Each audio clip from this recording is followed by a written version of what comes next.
Hello students, 11th Hindi medium के बच्चों का बायोलॉजी क्लास में स्वागत है। और आज हम सजीव जगत से संबंधित आगे का टॉपिक पढ़ेंगे। अब तक हम पढ़ चुके हैं सजीव किसे कहते हैं और जीव विज्ञान की क्या परिभाषा है और उसमें जीव विज्ञान में किन किन चीज़ों का या तथ्यों का अध्ययन किया जाता है। इसके साथ ही हमने डिस्कस किया है कि सजीवों में कुछ विशेष प्रकार के लक्षण होते हैं जिसके आधार पर उन्हें सजीव जगत में रखा जाता है। ठीक है, आज हम पढ़ेंगे जीव जगत में विविधता के बारे में। जैव विविधता या जैव विविधता एक ही बात होती है कि जीवों में पाई जाने वाली विविधता, यानी हम जानते हैं दुनिया में 3 प्रकार के जीव हैं, पादप, जंतु और सूक्ष्म जीव। ठीक है, तो इन जीवों से संबंधित जो भी विविधता पाई जाती है, जो चाहे आनुवंशिक स्तर पर हो, उनके वर्गीकरण के स्तर पे हो या उनके आवास के स्तर पे हो। आवास से अर्थ होता है बच्चों, जहाँ पर जीव रहते हैं उनके रहने का स्थान आवास कहलाता है।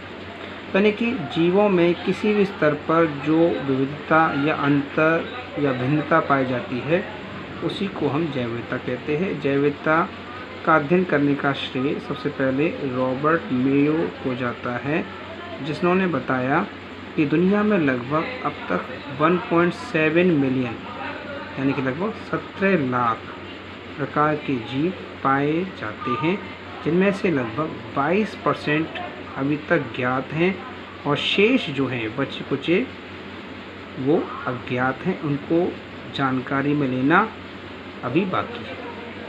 ठीक है, तो इतने सारे जो जीव होते हैं उनको निश्चित रूप से अध्ययन करने के लिए, उनका सुव्यवस्थित अध्ययन करने के लिए उन्हें वर्गीकृत किया जाता है। यानी कि हम पढ़ने वाले हैं वर्गीकरण के बारे में। वर्गीकरण का मतलब होता है जीवों को, चाहे वो पादप हैं, जंतु हैं या सूक्ष्म जीव हैं, उन जीवों को उनकी समानता मतलब समान गुण, और एक होते हैं असमान गुण, उन्हें कहते हैं असमानता या भिन्नता।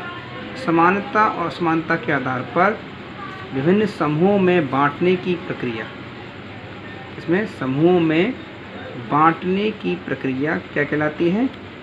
समूह बांटना क्या कहलाता है?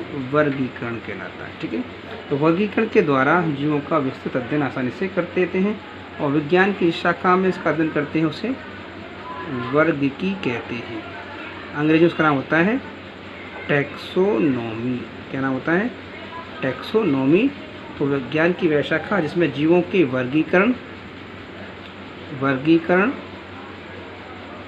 प्लस उनके नामकरण का अध्ययन किया जाए, उस विज्ञान की शाखा को क्या बोलेंगे अपन? वर्गी कहते हैं। इसमें एक स्टेप और जोड़ सकते हैं कि वर्गीकरण नामकरण से पहले हमें जीव की पहचान करनी होती है। तो इसमें 3 स्टेप आए: पहचान, जीवों की पहचान, जीवों का वर्गीकरण और जीवों का उपयुक्त नाम रखा जाए, तो उस विज्ञान शाखा को वर्गीकी या टैक्सोनॉमी कहते हैं। और जीवों का नाम रखने की 2 मुख्य पद्धतियां हैं, एक तो है ICBN और एक होती है ICZN। ICBN का मतलब होता है international code for botanical nomenclature. सुनिए, international, C for code, B for botanical, N for nomenclature. अर्थात अगर आप पादपों का नाम रखना चाहते हैं तो आपको ये वाला कोड फॉलो करना पड़ेगा। इसको हमने 1961 में संशोधित किया था, किसको? ICBN को, वैज्ञानिकों ने। और अगर हमें जंतुओं का नाम रखना है तो हमें ICZN वाला कोड फॉलो करना पड़ेगा, जिसको 1964 में संशोधित किया गया था। इसका नाम है international code for zoological nomenclature. ठीक है, फिर भी कुछ वैज्ञानिकों ने समय समय पर वर्गीकरण को आसान बनाने के लिए कुछ पद्धतियों का सजेशन या सुझाव दिया है। तो सबसे पहले सुझाव देने वाले कि प्रत्येक जीव का एक उपयुक्त वैज्ञानिक नाम होना चाहिए जो सारे देशों में, पूरी भाषाओं में एक सा हो। जैसे केमिस्ट्री में सभी यौगिकों के IUPAC नाम होते हैं, जिन्हें सारे विश्व स्तर पर एक ही नाम से जाना जाता है, उनसे किसी प्रकार का कोई कन्फ्यूजन नहीं होता। उसी प्रकार से सजीवों का भी एक वैज्ञानिक नाम होता है ये नाम दो तरह के हो सकते हैं, एक तो वानस्पतिक नाम जो अगर पौधों का रखा जाए तो, और एक होते हैं प्राणी नाम जिसमें जंतुओं का नाम रखा जाता है। जैसे मनुष्य का नाम होता है होमो सेपियंस। क्या होता है? होमो सेपियंस। हम जंतुओं में आते हैं तो हमारा नाम होमो सेपियंस है। और वनस्पति में आए तो जैसे आपने पढ़ा है 10th में पाइसम सैटाइवम जो मटर का वैज्ञानिक नाम है। या गाजर रखते हैं ना, डोकस कैरोटा। कोई भी नाम हो सकता है, डोकस कैरोटा। तो ये नाम कैसे रखते हैं, इसका सुझाव देने का सर्वप्रथम प्रयास किया था वैज्ञानिक गैस्पर्ड बोहिन ने। किसने? गैस्पर्ड बोहिन ने 1623 के आसपास ये विचार प्रकट किया, लेकिन इसको विश्व स्तर पर फैलाने का क्रेडिट जाता है महान वैज्ञानिक कैरोलस लीनियस को। किसको जाता है? कैरोलस लीनियस को, जिन्हें आज हम आधुनिक वर्गीकरण का पिता कहते हैं। आधुनिक वर्गीकरण का पिता कहते हैं। ठीक है, तो इनको श्रेय जाता है। उन्होंने क्या बताया, उसके कुछ नियम हैं। क्या बताया उन्होंने? कि बताया कि प्रत्येक जीव के नाम में दो शब्द होते हैं। पहला वंश होता है, दूसरा जाति होता है। तो वंश और जाति से मिलकर क्या बनते हैं? वैज्ञानिक नाम बनते हैं। ठीक है, पहला शब्द कौन सा होता है? फर्स्ट वंश का, और दूसरा जाति का होता है। ये दूसरा नियम है। वंश का नाम हमेशा किससे याद कर सकते हैं? कैपिटल लेटर से स्टार्ट करते हैं। और जाति का नाम हमेशा स्मॉल लेटर से स्टार्ट करते हैं। तीसरा, अगर हम इन्हें टाइप करते हैं कंप्यूटर से या मोबाइल से तो उन्हें इटैलिक्स में लिखा जाता है। इटैलिक मतलब तिरछा लिखा जाता है, तिरछे रूप में लिखते हैं, तिरछा। और अगर ये हाथ से लिखा जाए तो उन्हें अंडरलाइन करना पड़ता है। अंडरलाइन रेखांकित करना पड़ता है। जैसे आपने लिखा है थोड़े पहले, अगर मैंने लिखा है पाइसम सैटाइवम तो उसको मैं हाथ से मेरे पर अंडरलाइन करूँगा। ठीक है, जो वैज्ञानिक नाम होता है उसके अंत में उस वैज्ञानिक का नाम लिखा जाता है, इसने दिया। जैसे मैंने कहा मटर का नाम बताया आपने, पाइसम, इसका वंश हो गया। फिर सैटाइवम, इसकी जाति हो गई। और लास्ट में आ जाएगा एल। एल का मतलब ये नाम लीनियस द्वारा दिया गया। किसने दिया था? लीनियस के दिया था, इसलिए वो एल से प्रदर्शित करेंगे। तो उसमें वंश, जाति और देने वाले का नाम भी साथ में लिखा जाता है। ऐसे ही कई जीवों के नाम हमने बनाए हैं।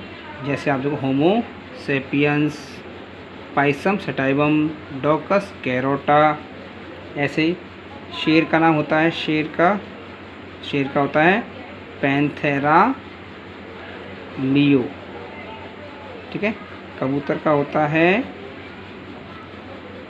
Columba Libya. ठीक है बेटा, इस प्रकार हम वैज्ञानिक नामों का अध्ययन करते हैं। आज की वीडियो को पढ़ने का प्रयास कीजिएगा। ठीक है, और एक बात लास्ट में, वर्गीकी के पिता कौन है? आधुनिक वर्गीकी के आधुनिक के लिए पिता हैं कैरोलस लीनियस। कौन है? कैरोलस लीनियस को आधुनिक वर्गीकी का पिता कहा जाता है। आधुनिक मतलब मॉडर्न। ठीक है बेटा, मॉडर्न। ठीक है, और प्राणी वाली का कौन है? प्राचीन शाखा का, उसका है अरस्तु। कौन है? अरस्तु को सबसे पहले वर्गीकरण करने का श्रेय अरस्तु को जाता है, जो कि बहुत ही साधारण प्रकार का था। उन्होंने क्या किया? जंतुओं को दो कैटेगरी में बांटा, एक तो एनाइमा और एक एन एनाइमा। क्या बांटा? एन एनाइमा। कैसे बांटा? जिन जंतुओं में लाल रुधिर नहीं होता, जिन जंतुओं में लाल रुधिर या आरबीसी नहीं होती, उन्हें तो कहते हैं एनाइमा कहा अरस्तु ने। और जिनमें लाल रुधिर पाया जाता उन्हें कहा इन एनाइमा। क्या बोला? इन एनाइमा, जिनमें लाल रुधिर या आरबीसी कणिकाएँ पाई जाती हैं। इसी प्रकार अरस्तु ने पौधों को भी बांटा। पादपों को तीन कैटेगरी बांट दिया।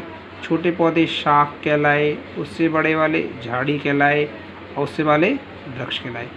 तो पौधों को आकार के आधार पर तीन कैटेगरी बांटा। तो सबसे पहले पौधों का और जंतुओं का साधारण वर्गीकरण किसने दिया था? अरस्तु को। इसलिए अरस्तु को वर्गीकरण का पिता कहते हैं, जो प्राचीन शाखा है।